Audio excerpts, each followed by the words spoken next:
Welcome to the Nubian Spiritual Warriors Astrology Podcast. My spiritual essence is Walamu Mudada. And this podcast is provided for those who are seeking wisdom on their journey from darkness into the light.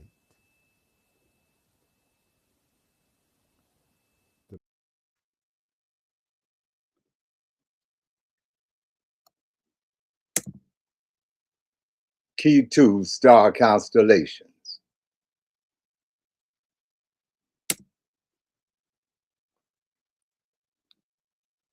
In the process of learning about astrology, and particularly the basics, there are several things that are key or vital to know and to understand. So let's begin with the astrological planetary symbols. The language of astrology requires that you learn planetary symbols. These symbols will assist in decoding information. As you look at the planetary symbols there, let's look at the first one, the circle and the dot. That represents the sun. Now, the sun provides, this symbol provides a host of information. Not only information, but it pertains to certain energy.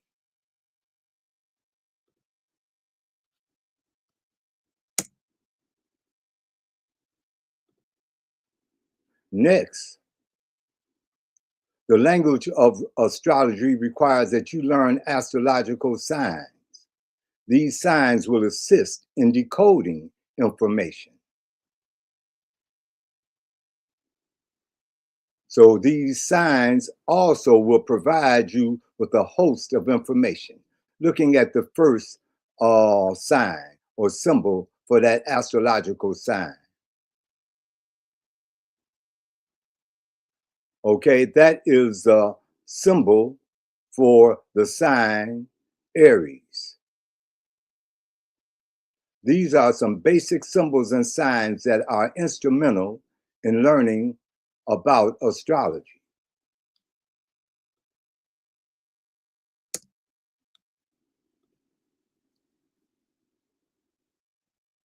Now, eventually what will be required is placing the planetary symbols and astrological signs together. Now, this is an astrological chart. It has 12 houses. As you continue to study, you will be able to place the correct planet in the correct house and place the correct astrological sign in the correct house. I'll provide an example.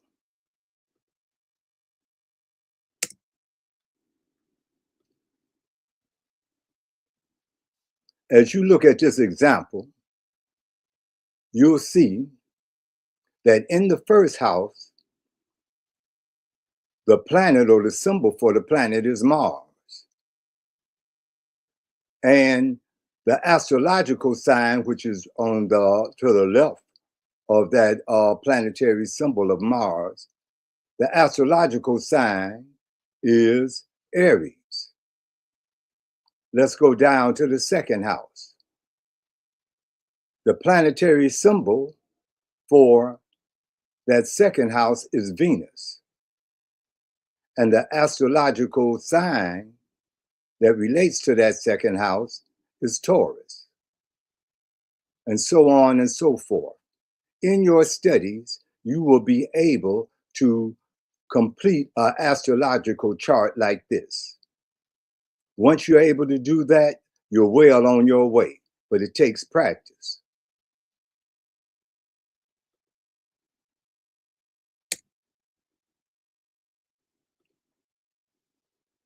Now, each astrological house covers a certain domain of life. It covers a certain arena. So let's look at the first house. All right, the first house deals with self, personality, self-image, or self-identity. Anything to do with yourself. That's the first house. Let's go to the second house. The second house deals with finances, possessions, values. I like to refer to values because based on your values, that's what you possess. And your values also are reflected in your finances. So eventually you will be able to find or connect one key word to each house. So if I was doing the first house and had to connect a key word to the first house, I may say self. If I had to connect a key word to the second house, I would say values, and so on and so forth.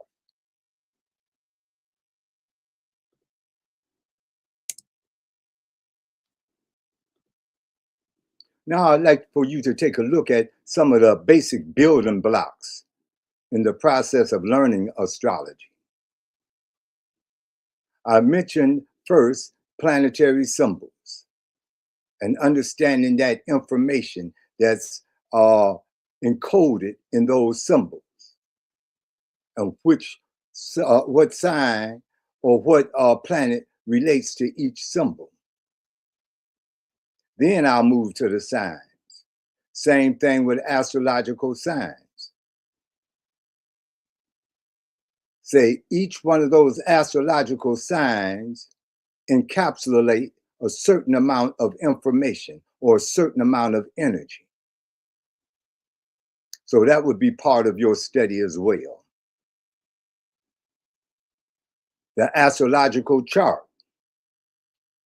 You would be able to create an astrological chart, a blank one like this, and eventually place the planetary symbols and the astrological signs in the correct place. Also, you would learn the astrological houses and what domain of life each house covers, and be able to have at least one key word for each house. So if someone said to me, say, what is the domain of life, or what area of life does the second house cover, I would most likely mention values. They say, well, what about the first house? I would say anything to do with self, personality, self-identity, self-image. Now, going on to the astrological patterns. And these are some things that I mentioned in a previous podcast. You can go back and look at the podcast as well, because they are on YouTube. And in regards to that, please make sure that you like and subscribe, because that helps get more information out to more people. So make sure that you like and subscribe the past videos and this present video or podcast. Now, astrological patterns. These patterns are a quick way of, say, interpreting a chart,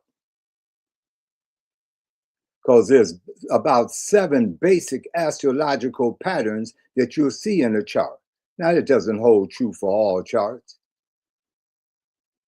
but during the studying of astrology, these patterns seem to come up quite a bit. So the first pattern relates to what is called the seesaw.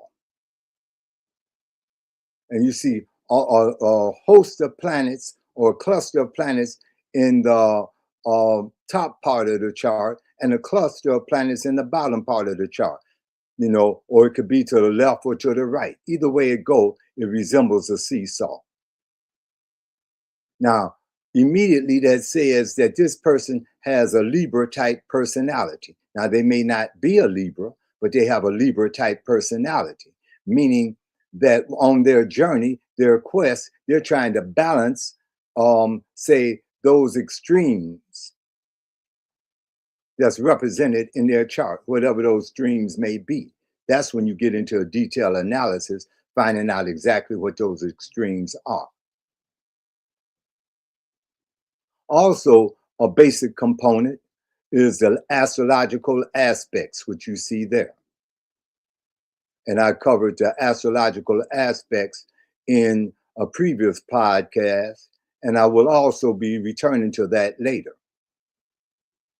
But just to familiarize you with that first symbol, indicates a conjunction.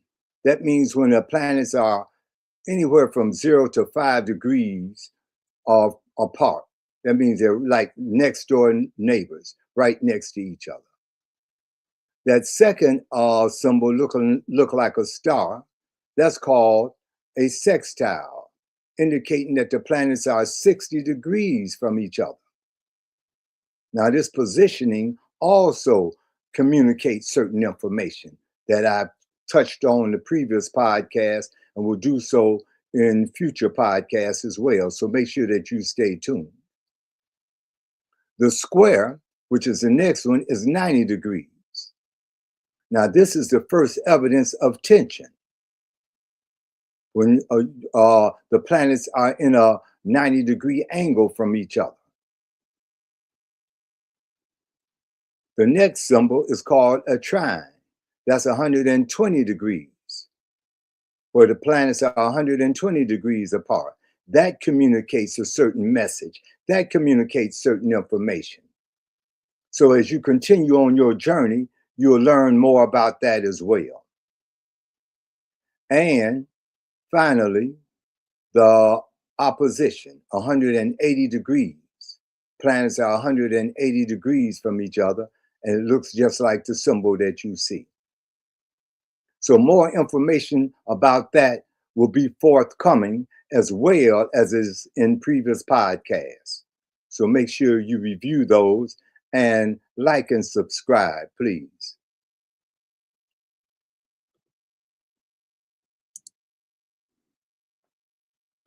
Now, some additional information that I would like to share with you that we will be touching upon today and in future podcasts as well is the lunar nodes. Now, the lunar nodes represent the intersection between the sun's orbit and the moon's orbit. The lunar nodes are not a planet. They are a point of intersection between the sun's orbit and the moon's orbit. But that point is a very sensitive point. That intersection is a very sensitive intersection. And I'll share that information with you right now.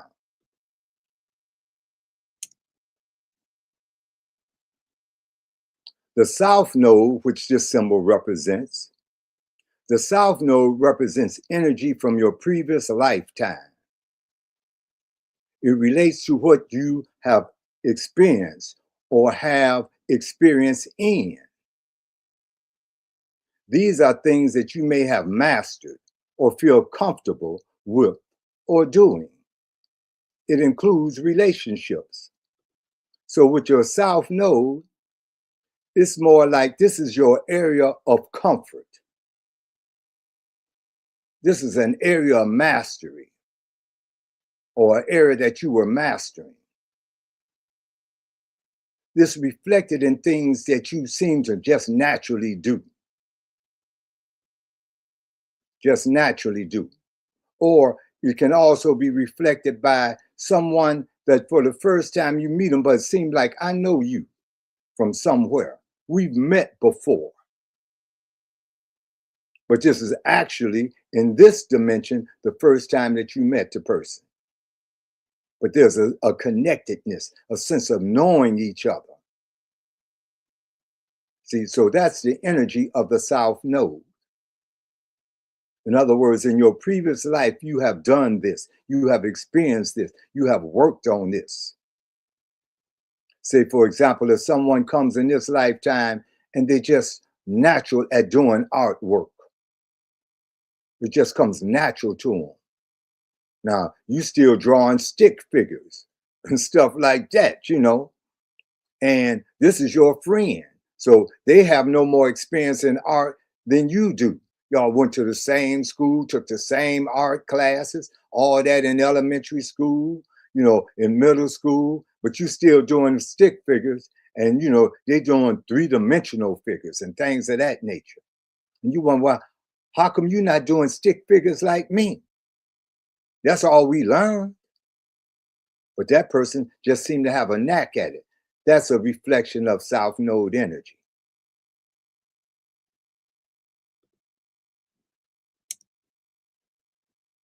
North Node. That's the symbol for the North Node. The North Node represents your present and future.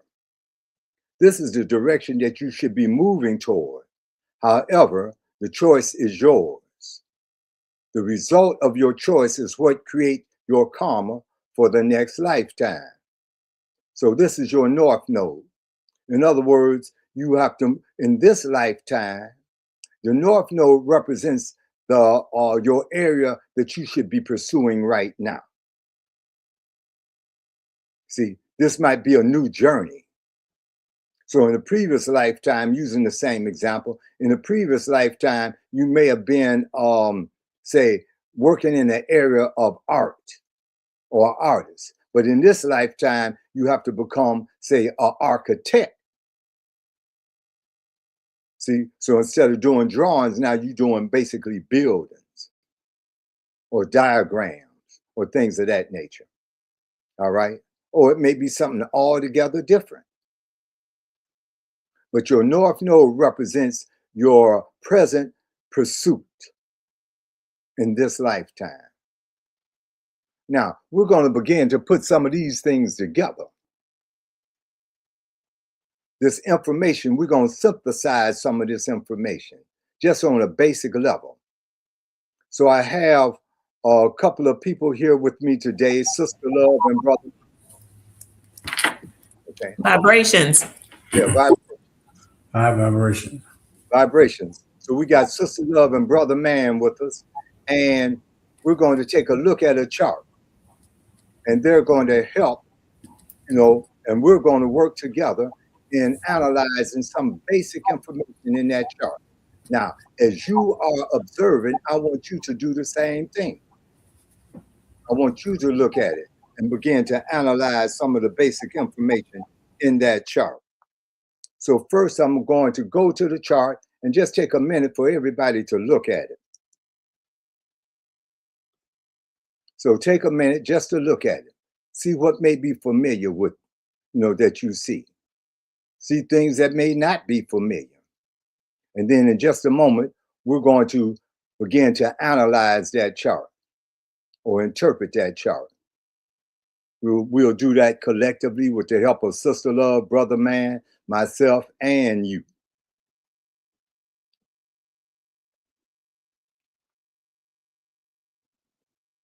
So a lot of astrologers have different ways that they begin. I like to begin in a basic manner. But as you become more proficient, you'll begin whatever way you like to begin. See, now there's several ways that people also analyze charts. Sometimes people do it intuitively. They feel the energy and they go right where the energy is drawing them and start there. Some people do it intellectually, where they stay with the basics. And some people do it in a combination. They may start out intellectually, but then move toward an intuitive interpretation. So there's a lot of different ways. There's no right or wrong. There's no good or bad. Whatever your style is, that's your style. Similar in the classroom, some students are, they have to see it. Whatever information you're presenting, they got to see it. So you got to put it on the board for them to see it or draw a picture of it. Other students, their style is they got to hear it. See, so it's got to be quiet because I'm listening intently.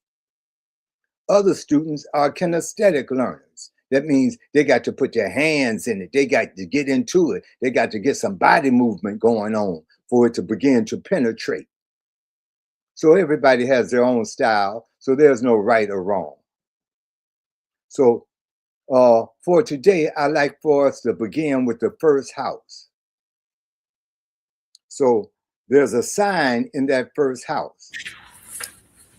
So Sister Love or Brother Man, they'll help us out with what sign is that in the first house?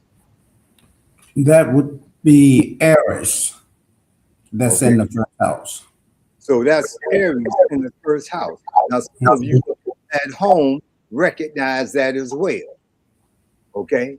So see, as I ask Sister Love or Brother Man a question, see if you can answer it with them or prior to them speaking. Now, I'm going to ask for a key word for the first house. All right. So now, in the first house, what would be a key word for the first house, Sister Love or Brother Man? I would say ego, the first house. And when I think of the first house, I think of ego. Okay. All right. And some of you that's viewing, you may have came up with another word. It's all good. It's all good. All right. Let's go to the sign. So, Sister Love, Brother Man, I'd like for you to go through the houses and give me the sign for each house. All right. And a key word for that house. So I'll start it out so you understand clearly what I'm asking. All right. So I'm going to the second house. In the second house, I see the sign, the astrological sign of Taurus. Now, a key word for that second house to me is values. Okay. So, Sister Love, Brother Man, you can pick it up from there. Okay, I'll pick it up at the third house, which is Gemini's house, my favorite. And I would say a key word for the third house would be communication. And then I'll also take the fourth house. The fourth house appears to be Cancer. Cancer is that symbol. And a key word for the fourth house, I would probably say foundation. Okay. And I just want to interject right there, too, is that it's okay for the viewers at home that if you don't know, that's all right. And if you got a question about it, that's okay. You can put a question in the chat. I'm getting pretty good at this. I think I am. And then if Sister Love, Brother Man, or if you just want to respond to it before Sister Love or Brother Man do, then feel free to do that as well. So Sister Love took us to the fourth house. Now we're going to the fifth house. Okay, the fifth house would be Leo. And what jumps out at me for Leo in the fifth house, it could represent creativity, royalty as well. Mhm. And in the sixth house, we have Virgo, and and that's going to represent to me spirituality, dreams, uh, talking about things with health and healing, inner work, service. Okay. I like to respond to some of the comments. Because Shaka was relating to, I think he was relating to the first house as self. He also put in a comment on the Cancer being the fourth house. He talked about home. Okay. So feel free to put some of your comments in as well. And I'll do the best I can to keep up with them and mention them as we continue. So Brother Man gave us the 6th house. Let's go to the 7th house. Okay, I'll take the 7th house. The 7th house is Libra. Libra. And I always, when I think about the 7th house, I mean, when I think about Libras, I think about balance, you know, the scales. But the 7th house itself, though, I understand has to do with relationships. That would be the key word I would choose for the 7th house. And then I'll also take the 8th house, which is Scorpio. And the 8th house is transformation. That is a key word I would use for the 8th house. I just want to chime in for me. I'm sort of surprised because I know Kashaka is Scorpio. Yeah. I'm so surprised I didn't see nothing in there on the comments. Okay, but continue, please. Yes, and I would take the 9th house, and that's Sagittarius. And dealing with the 9th house, higher education, wisdom, in depth. Uh, I would also, dealing with communication as well. And then the 10th house is Capricorn, leadership, achievements, um, dealing with, things of expressions, goals, and achievements as well. As well. I'd like to chime in for a moment. I've got Kashaka went to Virgo, the 6th house. He mentioned methodical, step by step. Mhm. He also mentioned Libra, balance. I think that's something that Sister Love said. Dana, she mentioned 8th house, inheritance, shared resources. Yeah, I figured Kashaka would say something about Scorpio rising from the dust. All right. Yes. So continue on. Yes. All right. So I think Brother Love left off at the 10th house. So I'll pick up at the 11th house. And that symbol looks like Aquarius. The 11th house is Aquarius. And then the 11th house is the house of the humanitarian and social causes. And then I'll move on to the 12th house, which is Pisces. And that is the subconscious mind. That's what that one jumps out as the keyword for the 12th house. And I think that's fitting because we're going to take a moment to go into our meditation. And during the next session, next Friday session, we'll probably review, I'm sure we'll review everything that we just went over, but then we're going to take a look at the planets in each house. But for today, we walked through the chart and we looked at the sign, the house that the sign is in, and the key word.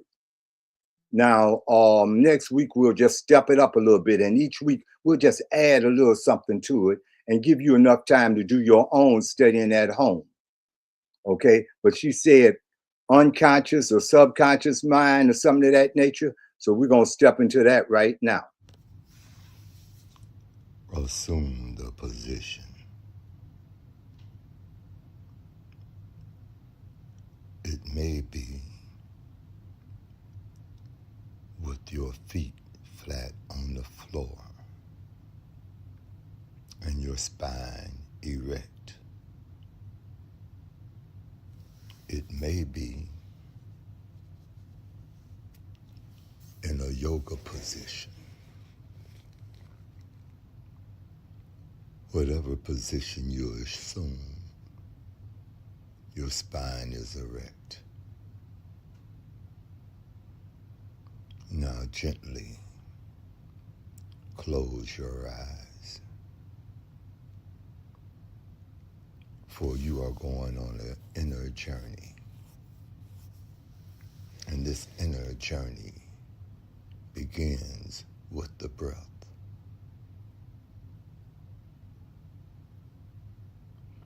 So as you inhale, earth energy comes up through the center of your feet, through the center of your body, to the top of your head. And on exhalation, it showers out the top of your head like a fountain, returning to the earth. Again, on inhalation, earth energy comes up through the center of your feet, through the center of your body to the top of your head. And on exhalation, this energy showers out the top of your head like a fountain.